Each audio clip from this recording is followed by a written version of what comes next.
I have a question that's just been playing in my mind in my rereads, about families in general and how that kind of ties into the books. Because Yeah. obviously we do have families, and we're really getting into that in Dead Country, which is why it's kind of top of my mind. But then other than that, we've got obviously Temok and Mina have their thing going on, and Caleb has his relationship there. But in Three Parts Dead, obviously we meet Tara's parents. We don't really hear anything about any other characters' parents. Full 5 and 5, Kai has a mother on the island, but we don't see her. We don't hear about Lay until we get to Ruin of Angels. Four Roads Cross, I think there's mention of like a father and a grandfather for Abelard and Kai. Not Kai, Cat, sorry.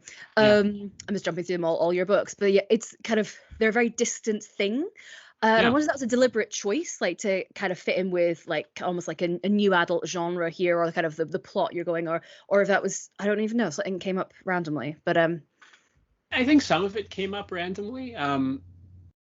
I was throughout the books really interested in this question of like, what is it like for, I guess the genus, the genealogy of the interest seems obvious in retrospect.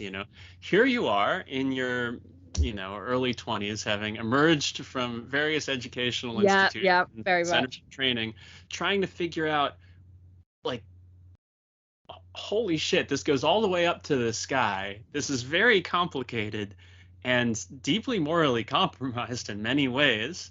And like, where is it all going? All of a sudden, I have to be part of it somehow. Everything has prepared me for this moment. And now here, where do I fit? Yeah. Like, or where can I fit myself? And how do I feel about myself if I try to fit myself in this way?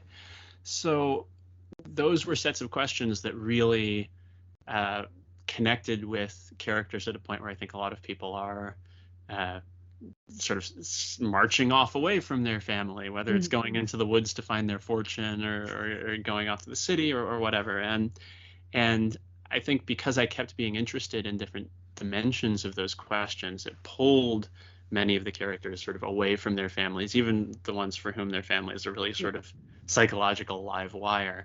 So that was one thing. Another aspect is the sort of dynamics of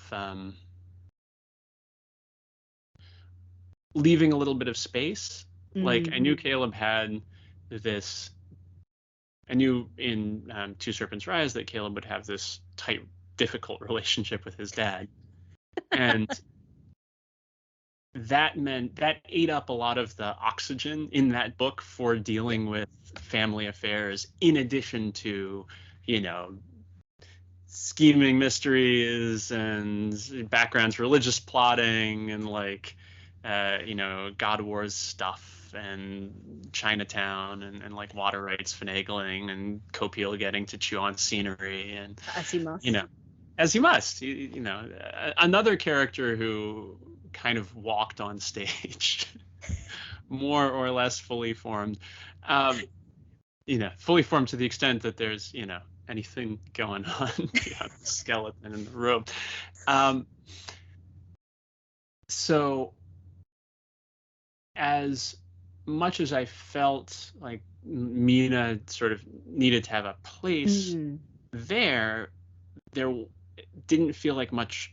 There was not much room in that book to explore the dynamics of that relationship. It would have to. It couldn't just be like a one scene kind of her popping up. It would have to be an integral part of everything, which would double the word count and take away from all the rest of the plot. That's exactly how I felt. The more you add in, the more everything feels like it needs to connect with itself. This is a challenge that I ran into writing the follow-up book for Dead Country, because all of a sudden, I'm trying to bring in a lot of different threads, and the smart thing to do would have been to, we're going to have one central plot line and everybody else gets to like show up for a scene or two. But no, I did not do that.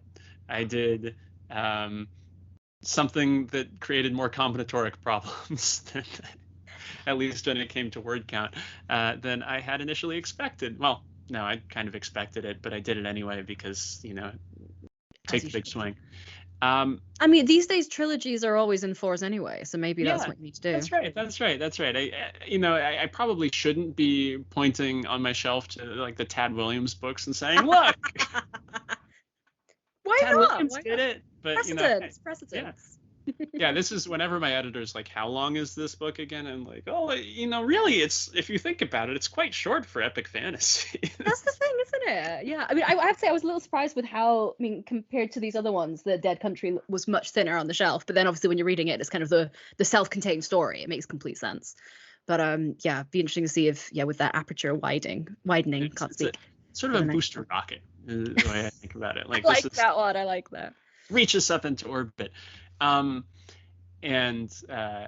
fast acceleration, and then we'll see what space looks like. So metaphorically or possibly literally, who knows? Watch the sky. We've already been to space, at least in orbit briefly. So yes, yeah. Kai has a sort of vivid experience of low Earth orbit in Remote Evangels. So I guess where was I going with all that? Oh yeah, so introducing these, for me, family is like a huge pull for characters, and it's something that can not repel them in the sense of like, oh God, I got to get away from these people, but it's such an intense factor of many people's identities, and especially I think the kind of extremely driven folks who we run into again and again in the craft sequence, like have these relationships that they're dealing with. So Kai has a tense relationship with her mom, and powerful feelings about her father that she lost at a young age. And we see in Dead Country we meet Tara's parents, and we get a sense of both kind of where she gets some of the iron in her backbone from, and also why she might have needed a little bit of breathing room. Yeah, very, very much that. And so the books, I didn't start off trying to make the books like exactly a family saga or a family story, but they ended up being about parents and children and teachers and students, and kind of the consequences of our actions, and sort of the ways in which we are the consequences of the actions of history and of other people who've come before us.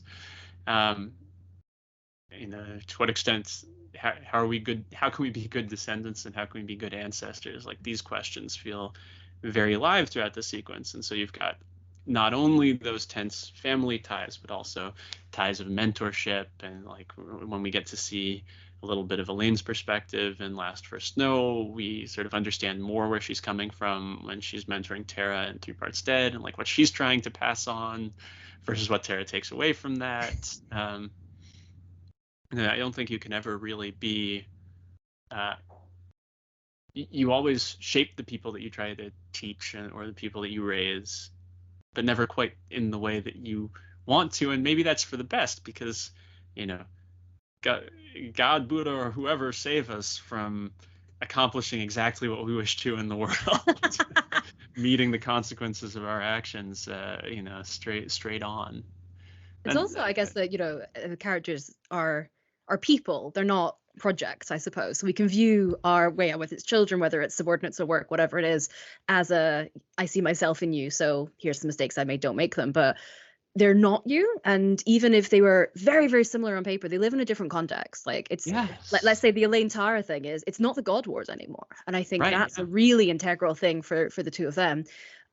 Seeing Elaine's point of view, I mean, she's basically getting PTSD flashbacks half the book, many, many years after the God Wars. And it's about her childhood more than anything of the fighting. Whereas while Tara maybe wasn't super happy in Edgemont all the time, it's a very, very different world. Yeah, very different world, very different sorts of dangers and challenges that they're both facing, even though those similarities bring them together. Yeah, absolutely. So like the challenge of trying to relate to the actual person who's sitting across from you, as opposed to your projection onto that person, I think comes up again and again in these books, and the ways that people are wrong about each other, or sort of misjudge themselves even in their relationships. And again, I think that's why I find the different points of view so interesting, because you can be in someone's head in one scene and then see someone else's reaction to that in the next one. And I think Izza and Kai were a really cool one for that, both in Full Fathom 5, the times they interact, and then through to Ruin of Angels, because obviously they come from such different perspectives and backgrounds, and what's kind of common sense for one of them is not common sense for the other. And I think, yeah, just the jumping between points of view, especially I guess during some of the heist stuff in Ruin of Angels, I found really interesting there. Yes, I'm glad that comes off. Yeah, it was. I like your point about common sense being uncommon sense.